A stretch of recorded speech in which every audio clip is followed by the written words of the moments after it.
আশা করি সবাই ভালো আছো, সুস্থ আছো। আমি প্রিয়াঙ্কা চলে এসেছি আবার একটা নতুন দিনের ব্লগ নিয়ে। আজ হলো আবার একটা নতুন দিন, নতুন সকাল। আর ঘুম থেকে দেখো কে উঠে পড়েছে, আমাদের গোপাল। মায়ের গোপাল একদম সকাল সকাল ঘুম থেকে উঠে পড়েছে। এটা হলো ওর নাইট ড্রেস। ওর নাইট ড্রেসগুলো না ভীষণ কিউট কিউট। মা একদম কটনের ওকে জামা পরিয়ে রাত্রেবেলা ঘুম পাড়ায়, যাতে ওর কোনো কষ্ট না হয়। আর ওর ওই প্রত্যেক দিনই আলাদা আলাদা নাইট ড্রেস পরে, আর দেখতে অপূর্ব সুন্দর লাগে। তো আমিও ঘুম থেকে চলে উঠে এসে ফ্রেশ হয়ে গেছি, স্নান করে নিয়েছি। আর এখানে মা এখন বানাচ্ছে আমাদের জন্য ব্রেকফাস্ট। আজকে ব্রেকফাস্টে বললো ব্রেড, বাটার, কলা এসবই খাওয়া হবে, তাই জন্য এখন মা ব্রেডগুলোকে সেঁকছে। আর মায়ের অলরেডি লাঞ্চ বানানো হয়ে গেছে। এই যে এখানে রয়েছে ফ্রাইড রাইস, আর এখানে রয়েছে আর তার সাথে তরকারি। তো এটাই হচ্ছে মাদের আজকের লাঞ্চ। আর তার সাথে একটু স্যালাড কেটে নেবে। আর এইখানে ব্রেডগুলোকে আমি বললাম চলো, তোমার এতগুলো তুমি সকাল থেকে কাজ করছো, এবারে আমাকে দাও, আমি ব্রেডগুলোতে নয় বাটার লাগিয়ে দিচ্ছি। আমার স্নান টান হয়ে গেছে।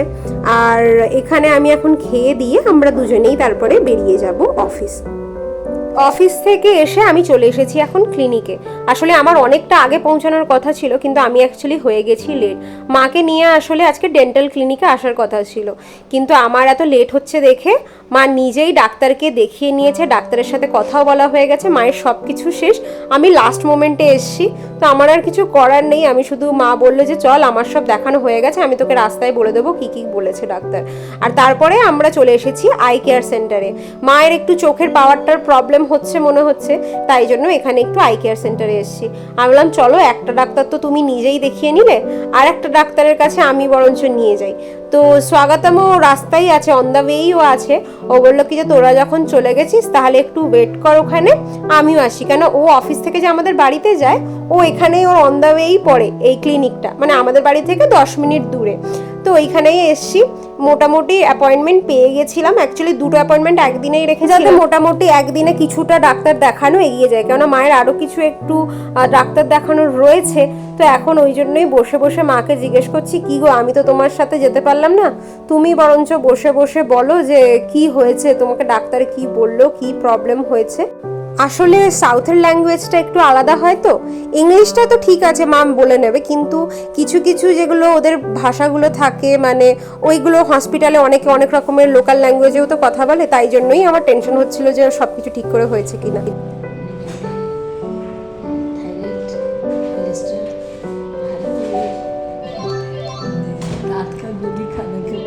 मेरा बीपी बढ़ गई, इसीलिए बीपी का गोली खाती है। কিন্তু ये কোন এখন মা আমাকে বসে বসে বলছিল মায়ের কি কি টেস্ট করা বাকি আছে, কি কি করতে হবে।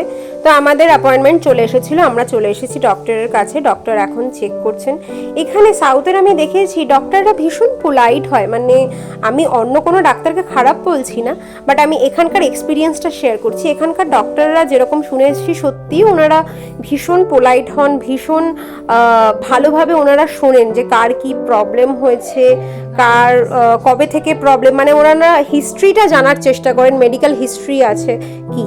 আর এরকম না যে ওনারা সঙ্গে সঙ্গে ওষুধ দিয়ে দেন, ওনারা কিন্তু আগে চেক করেন, টেস্ট করেন, তারপরেই ওষুধ দেন। মোটামুটি ডাক্তার দেখানো সব কমপ্লিট হয়ে গেছে। তো এখানে আমাদের বাড়ির সামনেই রয়েছে মাই চিকেন অ্যান্ড মোর। আর এটা হচ্ছে মাই চিকেন অ্যান্ড মোর হচ্ছে টোটালি বাঙালি মাছ মাংসের দোকান। এখানে সব বাঙালি মাছ, এগুলো সব কিছু পাওয়া যায়। তো সেই জন্যই আমরা এখানে চলে এসেছি মাকে নিয়ে। আজ যেহেতু মোটামুটি নতুন স্টকই এসছে, একদম ফ্রেশ স্টক এসছে, তাই জন্য জিনিসপত্র অনেক রয়েছে। আর মা যেহেতু মাছ বাজার হাট এইসব মাই আমার বাড়িতে বেশি করে, মানে সবজি থেকে শুরু করে মাছ মাংস, তাই জন্য মা এই বাজারের জিনিসপত্র অনেক ভালো জানে। তাই জন্যই মা জিজ্ঞেস করে করে সবার কি দেখে নিচ্ছে কোনটা কি আছে কোনটা কি নেই। আর আমার বাজারের আমি যেরকম সবজিটা আমি খুব কিনি, সবজি ফল এইসব তো খুব কিনি। মাছের আমার অতটা নলেজ নেই, যেগুলো আর কি নর্মাল আমি যে মাছগুলো চিনি শুধু সেগুলোই কিনতে আনি, আদারওয়াইজ আমি অতটাও জানি না। এমনি চিকেন মাটন এগুলো বুঝি। আর মা আজকে ওদের এত মনে হয় কোয়েশ্চেন করেছে, ওরাও আনসার দিতে যেতে হাসছিল যে ওদের এত মায়ের কোয়ারিজ, এটা কোথা থেকে, এটা কোথা থেকে, এই সব জিনিসগুলো। যাই হোক, মাছ মাংস আমাদের সবই নেওয়া হয়ে গেছে। মোটামুটি সপ্তাহের চালানোর জন্য কিছুটা মাছ মাংস একসাথেই তুলে নিলাম। আর এটা যেহেতু বাঙালি দোকান, এখানে বাঙালি অনেক মশলা জিনিসপত্র দেখতে পাচ্ছিলাম। আবার ঝর্ণা ঘি থেকে শুরু করে, মুড়ি থেকে শুরু করে সব পাওয়া যাচ্ছিল। এই যে ঝর্ণা ঘি, অনেকদিন পরে আমি এই ঝর্ণা ঘিটা দেখলাম, কিন্তু এখন নেব না, কেননা বাড়িতে অলরেডি ঘিটা রয়েছে।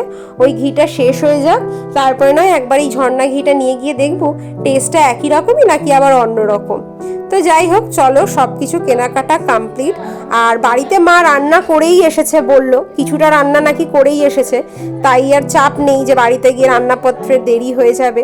আর এই মাই চিকেন অ্যান্ড মোর যে বাঙালি যে মাছের দোকানটি, ভীষণ ভালো। ওনাদের মাছ মাংস আমরা কিন্তু এই অনেক দিন ধরে কিনছি, তো ওনাদের প্রত্যেকটার কোয়ালিটি ভীষণ ভালো হয়। আর এছাড়াও তো আরও এখানে রয়েছে যেরকম লিশিয়াস, ফ্রেশ টু হোম। লিশিয়াসও খুব ভালো জিনিস দেয়, কিন্তু ফ্রেশ টু হোমটা থেকে আমাদের বিগত কয়েকটা রিসেন্ট অর্ডার ছিল যেগুলো খুবই বাজে এক্সপিরিয়েন্স ছিল, তাই সেটা থেকে আর নিই না। এই দেখো, এখানে আবার শুটকি মাছও রয়েছে, চিংড়ি শুটকি, মাছের শুটকি, ওগুলো আবার প্যাকেট করে ড্রাই ফিশ হিসাবে এখানে বিক্রি হয়। এখানে যেরকম মাটনের ওনারা একটা স্যাম্পল রেখে দিয়েছেন যে মাটনের কি কি রকমের পিস এখানে পাওয়া যায় বা কি কি ক্যাটাগরি পাওয়া যায়, সেগুলো ওনারা একটা স্যাম্পল করে রেখে দিয়েছেন, সেরকমভাবে আমরা নিতে পারি। এই যে এই ছিল দোকানটা, মাই চিকেন অ্যান্ড মোর। তো এখান থেকে বেরিয়েই আমরা এখন সব যেহেতু বাজারঘাট হয়ে গেছে, মা বললো চল একটু তাহলে সবজি কিনে নিই, সবজি কিনে নিয়ে একদম বাড়ি চলে যাব। তো সবজি টবজি কেনা হয়ে গেছে, আর এখানে চলে এসেছি এখন। মা আসলে আসার সময় মা একটু মিষ্টির দোকানে আমরা ঢুকেছিলাম, তো মা বললো মিষ্টি যখন কেনা হয়েছে, মা তো আগে গোপালকে না দিয়ে তো আগে বসবে না, তাই জন্য মা আগে গোপালকে এসে খেতে দিয়ে দিল। সন্ধ্যা মায়ের দেওয়া হয়ে গেছিল, কিন্তু সন্ধ্যাবেলায় তো এমনি খাবার খেয়েছিল। আর আমাদের ঘরে যাই আসে, মা আগে সবকিছু গোপালকেই দেয়, তো ওই জন্য এটাও গজা এসেছিল। গজাটা এখানকার বাঙালি দোকান থেকে যেহেতু এনেছি, গন্ধটা দারুণ বেরোচ্ছে, তাই মা বললো দাঁড়া আগে গোপাল খেয়ে নি, তারপরে আমরা সবাই খাবো। তো এখন গোপাল খাক। আর এইখানে সিঙ্গারা এনেছে ও আজকে, মানে ওই যে মিষ্টির দোকানে যেখানে গেছিলাম সেখানে সিঙ্গারা মিষ্টি সবই বিক্রি হয়, তাই জন্য ওই গজা আনা হয়েছে আর এখানে সিঙ্গারা আনা হয়েছে। তো মা আগে ওকে সিঙ্গারা দিয়ে, মুড়ি দিয়ে, চানাচুর দিয়ে, এইসব দিয়ে মেখে দিল। আজকে অনেকদিন পরে না আমি সেই লক্ষ্মী চানাচুর পেয়েছি, যেটা কলকাতায় পাওয়া যায়। ওই চানাচুরটা বেশ ভালো লাগে খেতে, তো ওইটা দিয়েই মা মাখিয়ে দিয়েছে। আর লাস্টে মুড়ি টুড়ি খেয়ে এখন খাচ্ছি একটু গজা। এই গজা খেতে আমার এত ভালো লাগে, কিন্তু অবশ্যই সেটা যদি ভালো হয়। অনেক জায়গাতেই দেখেছি আবার খুব একটু কাঠখোট্টা হয়, অতটা বেশি রস থাকে না, কিন্তু এই গজাটা অসম্ভব মারাত্মক ভালো হয়েছে। প্রথম দিন আমরা বেশি আনিনি, দুটোই নিয়ে এসেছিলাম, কেননা আগে টেস্ট করে নিচ্ছিলাম যে ঠিকঠাক হবে কিনা, কিন্তু দেখলাম খুবই ভালো। তো একবার চেক যখন করে নিলাম, এবারে নিশ্চয়ই ওখান থেকে আনবো। আমাদের এখানে আবার একটা উড়িয়া হোটেলও রয়েছে, সেখান থেকে আমরা আবার ছানা পোড়া একবার এনেছিলাম, সেটাও দারুণ ছিল। তো এই দেখো আজকে মা কি রান্না করেছে। বলেছিলাম না, মা কলকাতা থেকে মাটন নিয়ে এসেছিল স্বাগতমের জন্য, আর আমার জন্য নিয়ে এসেছি ইলিশ মাছ। ইলিশ মাছটা আমি যেহেতু ভীষণ খেতে ভালোবাসি, কিন্তু এখানে প্রচুর দাম, তাই জন্য আনা হয় না। আর স্বাগতম যেহেতু খায় না, সেই জন্য আর একার জন্য আর কতই বা আনবো।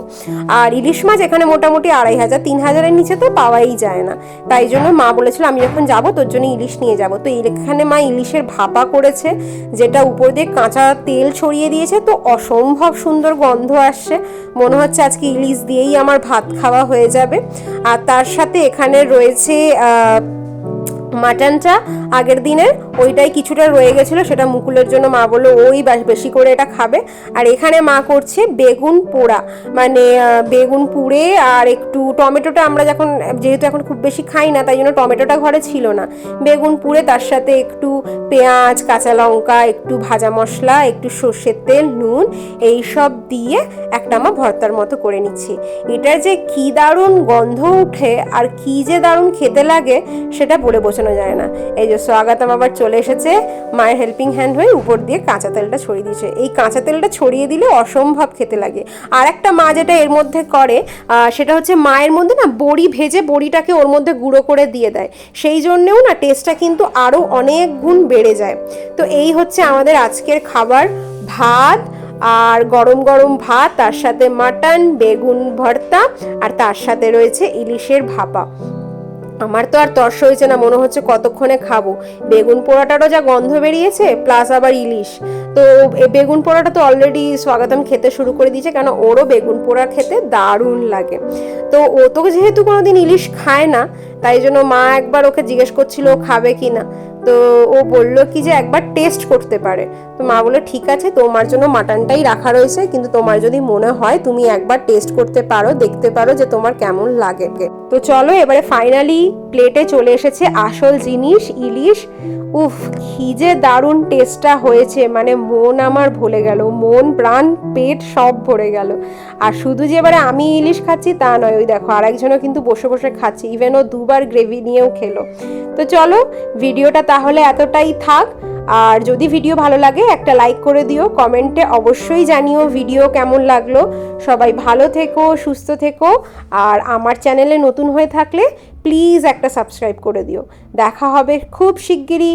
Thank you so much.